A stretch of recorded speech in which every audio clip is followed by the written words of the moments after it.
US દ્વારા સોલરની જે import છે ને એ ઇમ્પોર્ટ ડ્યુટી પર જે છે ને એ ટેરિફ લાદવામાં આવ્યું છે. અને ડોનાલ્ડ ટ્રમ્પની વાત કરીએ ને તો ડોનાલ્ડ ટ્રમ્પ જે છે ભારતને લઈને જે કહેવાય ને કે આની પહેલાં બી જે આપણા જે સોલર કંપનીની જે વાત હતી એમાં ટેરિફ લાગવાની વાત થઈ હતી અને એમાં જે વારી એન્જિનિયરિંગ જે આ છે એટલે ડોનાલ્ડ ટ્રમ્પનું માનવું એવું છે કે ઓલરેડી ભારતમાં આ બધી જે કંપનીઓ જે છે ને એ બેનિફિટ લઈ રહી છે, તો પછી અમેરિકા એ લોકોને બેનિફિટ શું આપે.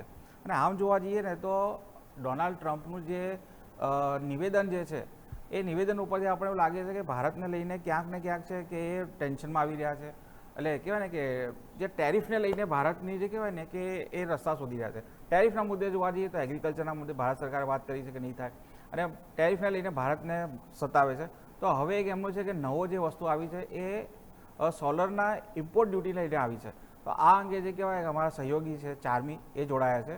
તો ચાર્મી, જોવા જઈએ તો ડોનાલ્ડ ટ્રમ્પ જે છે એ ભારતને લઈને કહેવાય ને કે ટેરિફના મુદ્દે છે, એગ્રીકલ્ચરના મુદ્દે છે, એ પછી એવી રીતે કહેવાય ને કે કોઈ પણ રીતે કહેવાય ને કે ભારતને પરેશાન કરી રહ્યા છે. અને હવે એમનું જે કહેવાય ને કે હવે એક એમના હાથમાં બીજું એક કહેવાય ને કે વસ્તુ આવી છે સોલરની. તો આની અંદર શું એમનો જે કહેવાય ને દ્રષ્ટિકોણ છે, શું કરવા માગી રહ્યા છે ભારતને લઈને, ભારતની કંપનીઓ શું અસર થશે એ અંગે શું છે આપણી પાસે માહિતી? હાલ ચોક્કસ તમે સાચું જ કહ્યું. મને એવું લાગે છે કે ડોનાલ્ડ ટ્રમ્પ રોજ સવારે ઉઠે એટલે એક લિસ્ટ લઈને બેસતા હશે કે આની પર ટેરિફ લાગી ગયો, ફૂટવેર પર લાગી ગયો, એગ્રીકલ્ચર પર લાગી ગયો, આ પ્રોડક્ટ પર લાગી ગયો, અને પછી છેલ્લે જે બચતું જાય એ એક વસ્તુઓ પર ટેરિફ લગાવવાની વાત જાણે કરતા હોય એવી રીતે રોજ એક નવું સેક્ટર પકડે છે અને રોજ નવા ટેરિફની જાહેરાત કરે છે. અને હવે એમના હાથમાં સોલાર આવી ગયું છે આ વખતે. અને ખાસ એમણે જે જાહેરાત કરી છે એ લાગુ ડિસેમ્બરથી થવાની છે. 4 ડિસેમ્બરની તારીખ એમણે આપી દીધી છે કે ત્યારથી લાગુ થશે અને એનું જે બિલ છે એના પર એમણે હસ્તાક્ષર પણ કરી દીધા છે. અને 15% ટેરિફ છે એ લગાવવાની વાત કરી છે. જે સોલાર મોડ્યુલ અને સોલાર સેલ જે છે એ જે અમેરિકામાં આયાત થાય છે, જે અમેરિકામાં બનાવતી નથી કંપનીઓ પણ બહારથી લાવીને ડાયરેક્ટ વેચે છે, એટલે ઇન્ડિયન પ્રોડક્ટ્સ છે કે બીજા કોઈ પણ દેશની જે પ્રોડક્ટ્સ આવે છે સોલારની, એ બધા પર એમણે 15% ડ્યુટી નાખવાની એક જાહેરાત કરી છે. એકચ્યુઅલી એવું છે કે અમેરિકાને સોલાર માટે એક મેન્યુફેક્ચરિંગ હબ તરીકે ક્રિએટ થવું છે, પણ બહારથી જ્યારે જે સોલાર આવે છે, જાણ કે જેમ કે ભારતમાંથી આયાત કરવામાં આવે તો એ સોલાર છે એ ત્યાં સસ્તા પડે છે. એટલે ત્યાંની જે કંપનીઝ છે એ સોલાર મેન્યુફેક્ચરિંગની જે મોડ્યુલ્સ છે કે સેલ છે એ બધું ભારતીય કંપનીઓ કે બીજી કંપનીઓ પાસેથી ખરીદે છે. અને એના કારણે ત્યાંની સ્થાનિક કંપનીઓ જે છે એમનું જે સોલાર ઉત્પાદન છે એના પર અસર થઈ રહી છે અને એને જ મજબૂત કરવા માટે એમણે આ ડિસિઝન લીધું છે. હવે એની ભારત પર શું અસર થઈ શકે એની આપણે વાત કરીએ તો આપણું જે ટોટલ પ્રોડક્શન છે સોલારનું એ ખૂબ વધારે છે અને એની સામે આપણું કન્ઝમ્પશન છે એ ઓછું છે. એટલે આપણી પાસે જે વધારાનું જે હોય છે, જેમ કે 2024ની વાત કરીએ તો આપણે લગભગ ગયા વર્ષની વાત કરીએ તો આપણે લગભગ 2.3 ગીગાવોટ જેટલું જે સોલાર મેન્યુફેક્ચરિંગ હતું, જે સોલાર મોડ્યુલ હતા એનું આપણે એક્સપોર્ટ કર્યું હતું અમેરિકામાં. અને આ જે એક્સપોર્ટ છે 2022 અને 2024ની જો આપણે સરખામણી કરીએ તો 2 વર્ષના ગાળામાં 9 ગણો વધારો અમેરિકામાં જે સોલાર આપણે એક્સપોર્ટ કરીએ છીએ સોલાર મેન્યુફેક્ચરિંગ એમાં થયો છે. એટલે ઓવરઓલ જે એક્સપોર્ટ વધી રહ્યું છે અને ખાસ કરીને જે કંપનીઝ છે, ગુજરાતની પણ ઘણી બધી કંપનીઝ છે, જેમ કે અમદાવાદની વારી છે, અદાણી સોલાર છે, આ ઉપરાંત વિક્રમ સોલાર છે, રેયોન છે, આ બધી જે કંપનીઝ છે સુરતની, આવી ઘણી બધી કંપનીઝ છે એ પોતાના જે એક્સપોર્ટ છે એ અમેરિકામાં કરી રહી છે સોલાર એનર્જીના. અને એના જ કારણે જ્યારે આ પ્રકારના ટેરિફ નાખવામાં આવે તો એક્સપોર્ટ ઓરિએન્ટેડ જે કંપનીઓ છે ગુજરાતની અને ભારતની એ બધાને ચોક્કસ એક અસર એના કારણે થવાની છે. કારણ કે એટલું બધું કન્ઝમ્પશન અત્યારે આપણા ત્યાં નથી. આપણે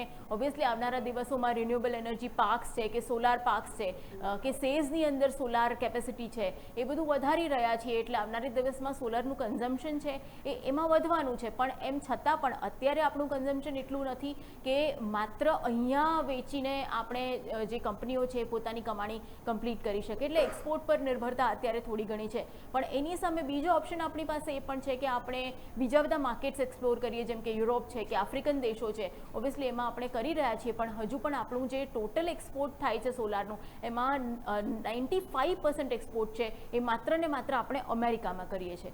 એટલે એક જો કે ડિસેમ્બર સુધીનો ટાઈમ આપણી પાસે છે કે આપણા પાસે શું ઓપ્શન્સ છે એ ભારત સરકાર એક્સપ્લોર કરે અને સાથે જ સોલાર વધારે વપરાય અહીંયા સ્થાનિક લેવલે એના માટેના ઇન્સેન્ટિવ્સ ને બધું જાહેર કરી શકે છે.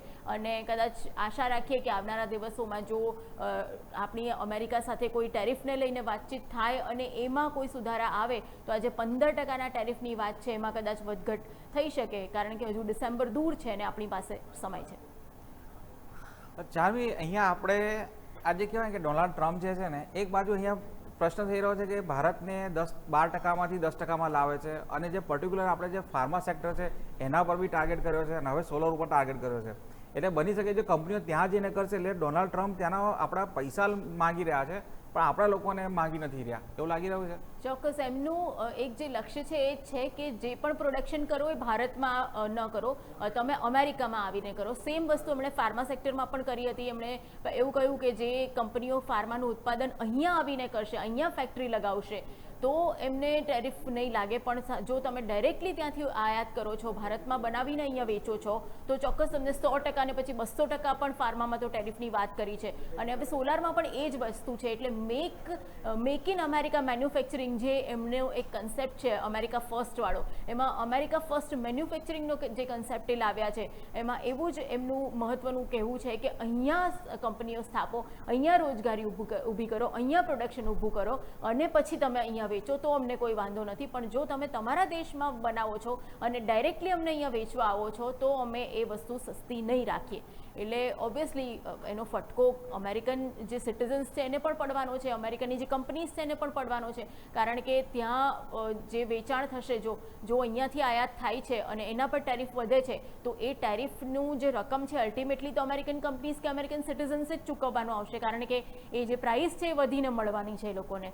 એટલે એક અસર ચોક્કસ છે, પણ એમનું માનવું એવું છે કે આનાથી કદાચ દેશો આ રીતે પ્રેરાય અને અહીં આવીને મેન્યુફેક્ચરિંગ કરે, અહીં આવીને ફેસિલિટીઝ ઊભી કરે, અહીં આવીને રોજગારી ક્રિએટ કરે તો જે અમેરિકા ફર્સ્ટનો એમનો જે કન્સેપ્ટ છે, અમેરિકા ફર્સ્ટ મેન્યુફેક્ચરિંગનો એમનો જે કન્સેપ્ટ છે એ પૂરો થાય એવું એક એમનું માનવું હોય એવું અત્યારે લાગી રહ્યું છે.